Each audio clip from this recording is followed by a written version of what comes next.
অনেকদিন ধরে অনেক চেষ্টা করলাম নিজেকে লুকায় রাখার, আর পারলাম না। এই সূর্যের তাপের জন্য আমার বেরিয়ে আসতেই হলো। আজকে 7 দিন পর সূর্য উঠছে, আর আজকে আমি গোসল করতে চাইছিলাম যে গোসল করব, কিন্তু অতটাও গরম দেয় নাই। এত তাপমাত্রা এত লো বলার মতো না। এটা অল টাইম গাইবান্ধাতে প্রতিদিন সকালে 12 ডিগ্রির নিচে থাকে তাপমাত্রা, আর দিনের বেলা 17 ডিগ্রি। আর সব থেকে মোস্ট ইন্টারেস্টিং একটা ঘটনা ঘটে যাচ্ছে আর কি, আমার এই বন্ধুটা বিগত এই শীতের মধ্যে গোসল করা কি দূরের কথা, বাসা থেকে পর্যন্ত বের হয় নাই। আর হচ্ছে আরেকটা দুঃখজনক একটা কথা হচ্ছে, এই যে পোশাকটা বিগত এই পোশাকটাও পর্যন্ত ধোয় নাই সে।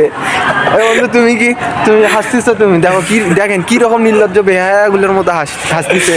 আচ্ছা, এর কথা বাদ দিলাম, এর নামটা সবাই জানি রাখেন আপনারা, বক্কর নামে তো চেনে বক্কর।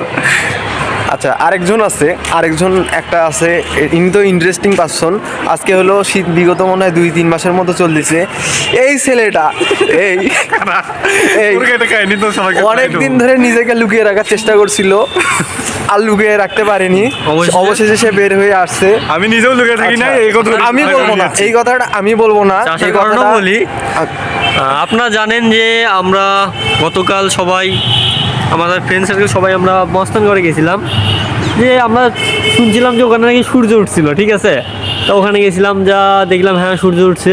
তা আমরা যা দাওয়াত দিয়েছিলাম যে সূর্য যেন আমাদের গাইবান্ধাতেও আসে, এই জন্যে দেখি সকালে ঘুম থেকে উঠে যে সূর্য উঠছে, তাই আমি গোসল করছি আজকে।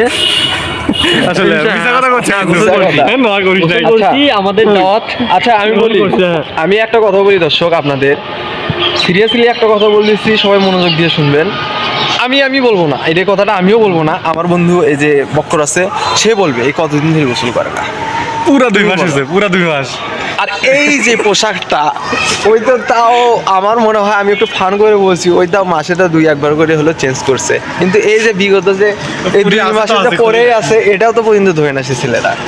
না ধুয়ে দিয়েছিলাম কয়েকদিন, না তুমি তো পুরো মিথ্যাবাদী এরকম। এই যে আমি তো বলি না এই কথাটা, আমি বলছি এটা বক্করের বাড়ি আর আমার বাড়ি অনেকটা ডিস্টেন্স, প্রায় 10 টাকার ভাড়া লাগে। আচ্ছা আমি একটা কথা বলি, তোমার যে গা দিয়ে যে দুর্গন্ধ বের হয়েছে এরকম, তুমি কি সেটা বুঝতে? আমি পারফিউম দিয়েছি। পারফিউম না, এটা কখনো এটা পারফিউম না, এটা কি পারফিউম হতে পারে? নো এটা কখনো পারফিউম হতে পারে না। চলেন দর্শক, আজকের ভিডিওটা অনেক